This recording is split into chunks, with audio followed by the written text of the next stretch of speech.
The following is a special presentation of Tony Kurre Radio.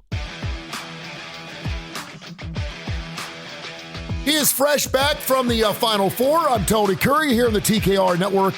He is Keefer. I'm Tony Kurre. This is the Keefer and Kurre Show. A little show we do every single week here on the TKR app. And, of course, wherever you get your favorite podcast. You can also check us out on the YouTube channel, what you're watching right now. Let me get, you know what? I don't have my beautiful face. There's my face. There I am. I was like, there you go. I'm like, where am I at, Kip? There you go. Tony.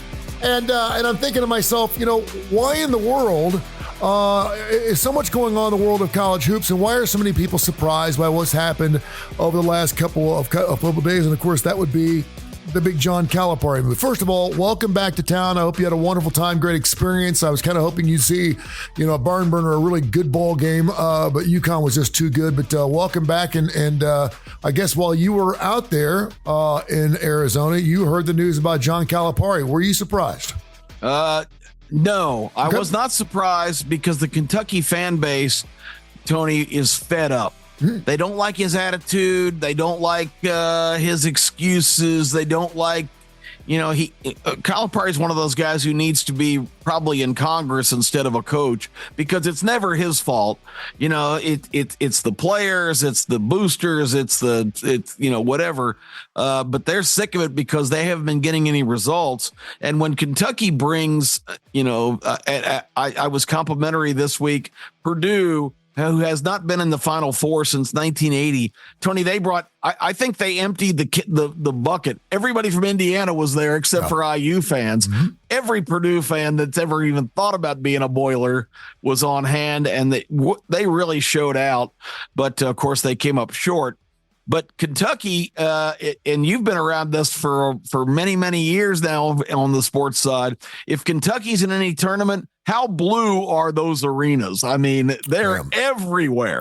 And imagine being a Kentucky fan, and now 4 out of the last 5, either SEC or NCAA tournaments, they have been eliminated on the first day.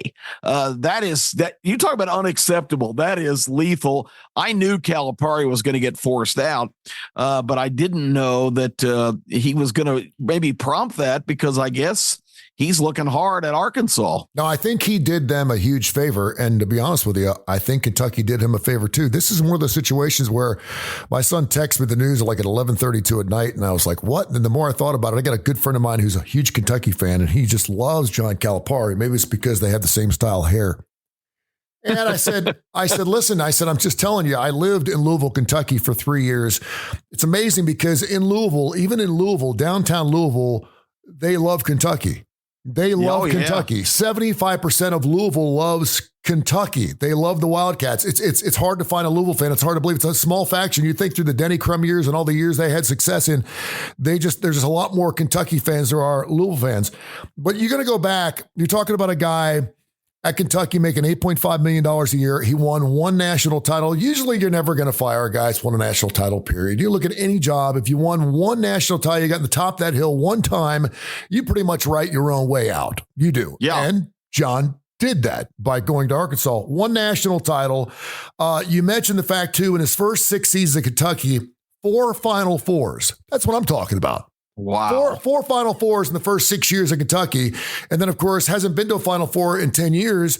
And next thing you know, you start looking at all the things that he has done, including going to a Final Four at UMass, going to a Final Four at Memphis. And, of course, we remember that big ball game in Kansas. I'll never forget it. I was sitting down in Guatemala while I was adopting my second child. And I'm sitting there watching this game, and they're up by, 7 or 8 points with a minute and a half left. And everyone kept saying, they'll make their free throws when they have to. No, they won't. They did not make them. I'm coming back, and I want to say they were down 9 in that game. They come back to win.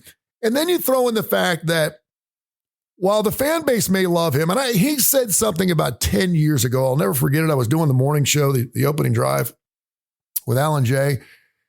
He said something along the lines at one of these coaching nights at one of these bars, Buffalo Wild Wings or something, that it wasn't about winning national championships. It was about these men in his life that he has recruited. It's about them being men in their life and about financially taking care of their children's children.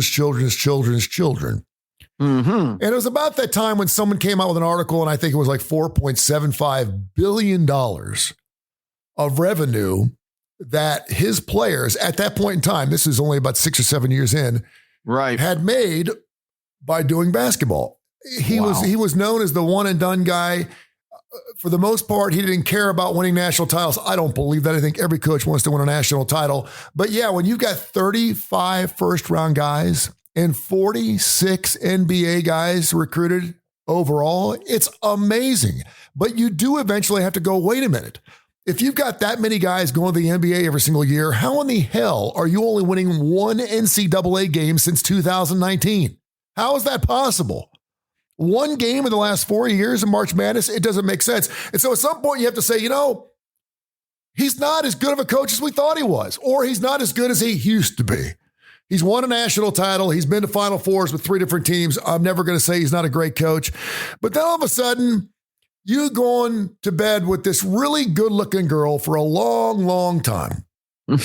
She's had breast augmentation. She's had Botox. She's like packing it in. She's had the butt lift the whole 9 yards, and she's fantastic. And her name is Kentucky. And man, I mean, she's awesome. And she just gets more beautiful every single year. But man, she is a pain in the ass. She's high maintenance. Things are never good enough. She's always asking for the salad dressing on the side with no butter on her mashed potatoes. I mean, I'm like, dude, it just gets to be a pain in the ass to be around this woman. And all of a sudden, you meet this hot, young, 25-year-old girl who just got out of the University of Alabama, or just got out of, in this particular case, the University of Arkansas, and she wants to go out with the old man. She wants to go out with the guy. She's like, listen, you come stay with me. We're not going to live on the penthouse. We're not going to live in the best house in the block. But I tell you what, I'm going to give it to you 3 or 4 times a week. You're going to have a great time with me. We're going to have some upsets in our life. It's going to be a little tough, but we're going to be okay. But I really think you're going to be happier with me, an 8.5 that can go out there and have a nice dinner at Lobster King for $100, than go out with Ivana Trump or a Melania Trump gal who expects to be spent $6,000 or $7,000 on a bottle of wine, and you ain't going to get none when you get home. So I think Arkansas finally showed him some love. I think he really appreciated the fact. Ergo, he took $1.5 million per year a contract cut. He's making $7 million a year instead of 8.5. He does get some bonuses. He got $1 million bonus. It's not about the money for John Calipari at this point. So while I totally agree with the fact that I don't think John Calipari is nearly the coach that he used to be. Do I think he's a hell of a coach? Yeah, he's won a national title and he's got it at 3 different schools. Do I think he's as good as he used to be? No, and I totally agree with you. I think he'd be a hell of a politician. Yeah, I mean, if you watch press coverage in recent years, that's what he reminds me of. I think, Tony, I think a suspect in the last couple of years, and it's the same reason that you saw Nick Saban leave, because guys like Calipari, guys like Nick Saban, they find a way to have the edge. They find a way that they are more likely to succeed than the other people because they have access to all kinds of resources and they are just powerful personalities that can will it out of their teams. But now this whole concept of players being paid and this negotiation situation, and, now a kid doesn't come in and say, what's it look like for my playing time, or what can you do for me here at the school? He comes in and says, let's talk about money. A guy has a great year as a freshman and says, I'll stick around, but I'm going to need like a Maserati and a couple more million a year.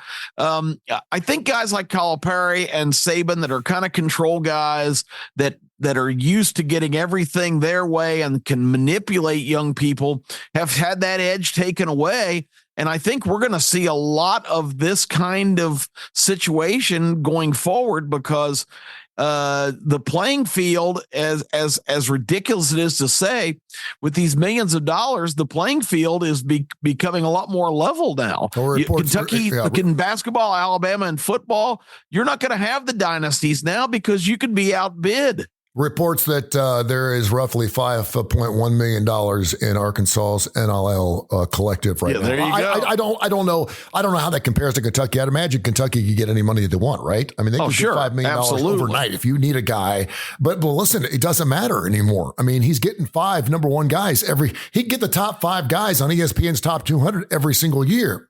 But you're not going to Final Fours. You're not winning national titles. I mean, three or four of those years, about 8-9 years ago, it was Kentucky or the field. Do you remember we used to do morning shows and we'd say, I'll give you either Kentucky or the field. Yeah. And most people would take Kentucky because the Kentucky was that much better than everyone else, and they still weren't going into the Sweet 16. So I think after a while, I think Kentucky fans, you got to get what you want. I think you made a deal with the devil. I think it worked out well for you. You get a national title out of it, but they weren't expecting one national title. They were expecting multiples. You should have won 3 or 4 or 5 national titles like Nick Saban did at Alabama. So I totally agree with you. And the other thing that John Calipari's done, he's writing his own story.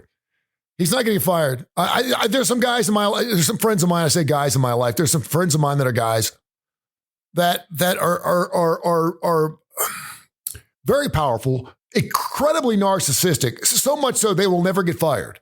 They will give up a $3 million business. They will take a $3 million loss just so they won't get fired. It's control. Do you know what I'm saying? They're like, you know what? I'm going to go off and do my own thing. I'm out of here. I'm leaving in the middle of the night because there's no way the board of directors is going to kick me off this thing. I'm getting out before I get the opportunity because you don't fire these people. And I think John Calipari was along those lines.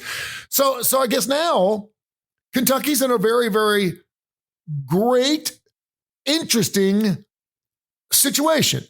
And I think it's really interesting. There are 3 coaches that jumped out of their pants to say, I ain't going to Kentucky. Billy Donovan so far with Chicago Bulls has said, it ain't happening. I'm not going anywhere. Which I predicted the first day his name surfaced. Tony, once you get out of the college thing where you're spending about 90% of your time glad handing boosters, talking to people about making donations, and then now you got to kiss the asses of all of these 18-year-old kids that again are not interested in anything but what's in it for me? How much money can I get?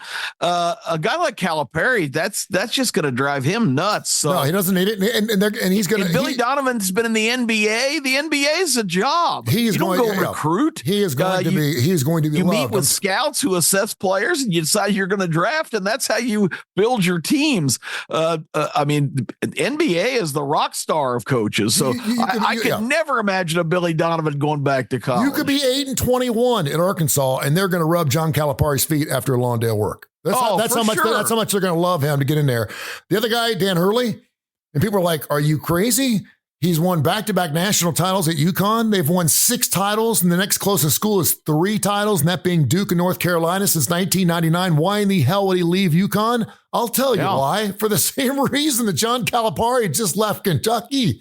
You know what? You've been there, done that. You've won a national title at UConn. Why not move on? Why did Jimbo Fisher leave FSU? Why do coaches that know, it used to be, Kip, that you would leave a school if you knew there was no way in hell you could win a national title there? Yeah. I'm not going to tell Bruce Pearl he can't win a national title at Auburn. He went Final Four. I'm not going to tell Nate Oates you can't win a national title at Alabama. He went to a Final Four. So I'm not saying that just because you can win a national title now, you should stay at a school like that, but you do want to have the resources to take a school like that. I guess what I'm saying is Kentucky's just not as sexy as it used to be. They haven't won a national title since 2012. That means 12 other schools have won national titles. So you've been sitting on the sidelines, like you said, after the first night, losing to teams like St. Peter's. It's not going to do. The other name, Nate Oates. And while I appreciate the fact that Nate Oates thinks that he's good enough to take the Kentucky job, I don't think in a million years the Wildcat Nation will want Nate Oates to be the head coach in Kentucky. The fact that Nate said, "Oh, and by the way, I'm not interested in the job." Okay, Nate, you sit down. All right, you went to a Final Four. Congratulations. But we're really not concerned about you right now. I thought it was incredibly narcissistic and cocky that he came up and said, "Oh, by the way, take me out of the hat. I'm happy here in Alabama." Okay, we weren't going to call you anyway. Yeah. Nate was on kind of a secondary list. It's amazing how, like you said, Big Blue is not the prettiest girl in the room right now. And every Kentucky fan that's listening to this is sick to their stomach right now because they can't imagine that Kentucky is not on top of the mountain. 365 days a year, every year. Remember, Tony, too, Calipari, I think, really started to slide, and maybe even perception-wise with recruits and whatnot. He had a real good team. I think it was 2018 or 2019, but they finished the season. Remember, they actually took a bid in the NIT and lost the first game. I think it was to Morgan State. I mean, I'm sure Kentucky fans were throwing themselves in front of buses in downtown Louisville and in Lexington. I mean, that's just it can't be. It's just such a phenomenon that these people just, Kentucky is the basketball program, and for them to even be listening to this conversation, I'm sure is just beyond painful. No, Kentucky doesn't lose to Morehead State for sure. So how did we get here? And this is amazing because, and you know this already, so I'm not telling you anything you don't know, but it started with this guy named Scott Parra, was coaching actually James Harden at Artesian High School a few years back, and he ends up getting the job at Rice. And he's not doing particularly good at Rice, and so he gets fired. Then Rob Lanier leaves SMU their first year in the league, and then he takes the Rice job. Then Andy Enfield leaves USC after 11 years to take the SMU job. He wants that job. Then Eric Musselman says, wait a minute, I want to get out of Arkansas after their first losing season in 5 seasons. He starts seeing the wick to start burning, so he takes the USC job. Yeah, the dominoes are just falling. I mean, and the thing is every one of these coaches, with the exception of Scott, they all left before they could get fired. So in some cases, they weren't going to get fired. In 3 of the 4 cases, they weren't going to get fired. You can make an argument that maybe Eric Musselman was going to, but why would you leave Arkansas to take the USC job when John Calipari wants Arkansas? Well, I'll tell you why, because he just left Kentucky and he wants to get some sleep and he's afraid he's going to get another brick through the front window. And that's why. And so, when you start seeing how these bricks have just fallen over, so don't be surprised anymore. The days of seeing Brian Kelly's leaving Notre Dame's, you can make an argument that Notre Dame is the most coveted college football job in the world and will be. Doesn't matter if they go 0-11, 100 years straight. Touchdown Jesus will always be relevant. For him to leave that school to come to the SEC, and you're sitting there going, why in the world? Think about what these coaches have to deal with, not only on the court and on the football field, but off the court and on the football field. And just how happy are they? Are you really happy when you go 10-3 every year, but you have a fan base calling for your job? Yeah, Brian Kelly, too, the ultimate Irish Catholic coaching Notre Dame. Right. You would never have thought in a million years he would make that move. I remember when he was named a couple of years ago, right? What? Really? Mm-hmm. Brian Kelly's going to LSU? And then he went down. Terry and I talk about it on our show the morning after all the time. The first thing he did when he got down there was change his wardrobe and got a lot louder, started talking with a Cajun accent. It was so ridiculous, so over the top.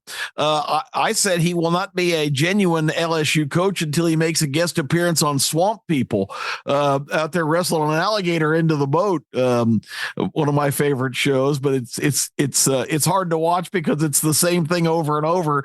There's no variance. They catch it in the trap, they pull it up to the surface, they blow its head off and pull it in the boat. But until Brian Kelly rolls up his sleeves and gets into that kind of part of the culture, but it just didn't seem like a good fit. Boston Irish Catholic in Baton Rouge, but he's doing a pretty good job there. But like you said, I think all bets are off now of what we should be surprised about, because I think just like you're seeing players with unlimited movement, you're seeing a lot of the same thing with coaches. I think you're totally right. And these coaches, we're now not doing it for the money anymore, right? I mean, seriously, we sit there and as peasants, we sit there and say, what's the difference between $6 and $8 million? Well, it's $2 million, and it's a ton. Yeah. It's a lot of money. Believe it or not, $6 and $8 million is a lot of money, particularly when taxes are going to take care of it. So I'm never going to say the difference is nothing. But I will say that will $2 million buy you an extra 4 or 5 years in a lake house where you're very happy and you have a wife to keep happy, you have grandchildren, all these guys. None of these guys are getting younger. None of these guys are getting younger. No. And so they're all to a point where maybe they're realizing that, life is important, but my happiness is as important. And Listen, when you're at a school, I think a lot of people would say, listen, do I want to be a school? I think the right thing to say is, do you want to be at a school that's expected to win a national title every single year? You'd say, oh, hell yeah, I'm up for the challenge. I want to be part of that challenge. But I do think it's okay, and it's not a head scratcher anymore to go, listen, I understand why you'd want to get out of there too. Yeah, there's been something clearly different about Kentucky in recent years. Calipari had that phenomenal run of getting guys like Anthony Davis and several others that could just Towns, big men. I mean, he had a series of 4 or 5 superstar centers, which is still the key, the best component to have to be ultra successful.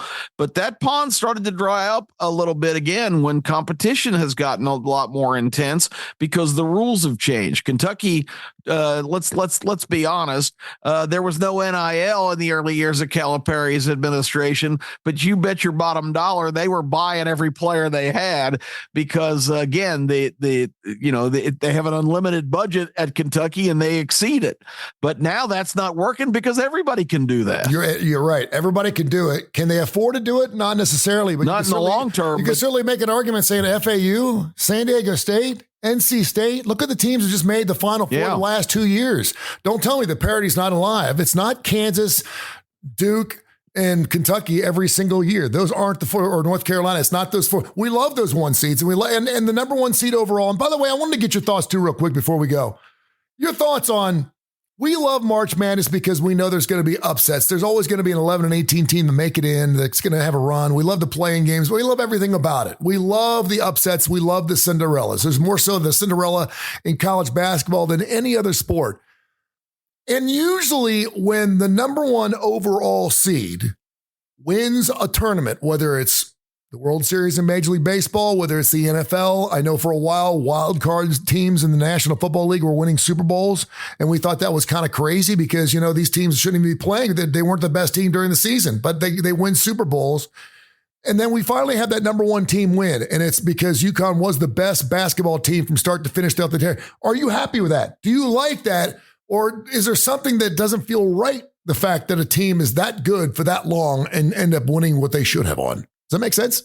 Yeah, it does. And it kind of renews my faith because I don't think, the big guy Klingon is a really good player, but I think Connecticut is more is a success because of their variety of parts. I don't think there's a single guy on that team, Tony, that's going to go to the NBA and just light it up. The reason Connecticut is so good, and this pains me to say it because I am not a big East fan. Yankee basketball is what it is, and there's a lot of arrogance up north that their basketball is better quality. But Connecticut proves that if you have a tactician as a coach, and Dan Hurley's got every license to be that kind of coach. His dad's one of the winningest high school coaches of all time. Brother Bobby, of course, won a couple national championships with Duke, although he didn't turn out to be that great a coach. But Dan Hurley is a perfect example of a guy who just gets his pieces and knows basketball so intricately. And it's such a beautiful game. And there's so many ways that you can adjust and tweak and pull and make things happen that I like the fact that a team, not a superstar, because in basketball, you get a Michael Jordan or you get a LeBron. Let me throw this question at you on that leg. A discussion came up in a sports bar down there where how many teams in the NCAA tournament, if you could pick one NBA player and put them on the roster, would that propel teams all the way to the Final Four with one NBA superstar on your team? And my answer was, you put LeBron on Alabama the other day against Connecticut, they probably win the game. So that's something to think about. Yeah, one player. Yeah, I definitely think. I think just one player like LeBron James. I'm not saying like a Damian Lillard, a guy that it would have to be a point. It would have to be a point. It has to be a point guard. Or a big guy. But yeah, no doubt. Hey, listen, fantastic show. We got a boogie on. Don't forget to check us out on Saturday mornings again, 10:30, 11 o'clock. It is the starting lineup with Kip Keefer and Tony Curry right here on TKR. This has been a special presentation of Tony Curry Radio.